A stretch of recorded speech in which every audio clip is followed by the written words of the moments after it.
வேலைக்கு போல? வேலைக்கு போகல, இன்னைக்கு லீவு. என்னடா ரொம்ப நாம அதை வெயிட்டாக கணக்கு போட்டுனுங்கிற? சம்பளம் என்ன வந்துட்டா என்ன? ஏன் இப்போ எனக்கு சம்பளம் போட்டுனா அவங்க சரக்கு வாங்கி தரணுமா? அப்புறம் என்ன அப்புறம்? எனக்கு பொண்டாட்டி குழந்தெல்லாம் இல்லை வீட்டில் சம்பளம்லாம் கூட தேவையில்ல. இப்போ சம்பளம் வாங்கினே உனக்கு சரக்கு எடுத்து நோட்டணும் உனக்கு. சம்பளம் போட்ட அன்னைக்கு மட்டும்தான்டா உனக்கு பொண்டாட்டி புள்ள எல்லா ஞாபகம் வரும். 3 நாளைக்கு முன்னாடி பஸ் ஸ்டாண்டில் வாரமாக குடிச்சிட்டு பத்து நிந்தியே யார் காசில் குடிச்ச? என் காசில் தானே குடிச்ச.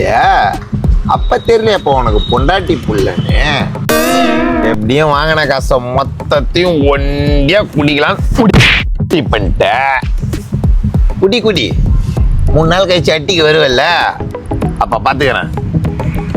சுரேஷ் அப்பவே சொன்னான், இந்த நாயை நம்பாதன்னு. சம்பளம் வேலையை காட்டிட்டு பத்தியா?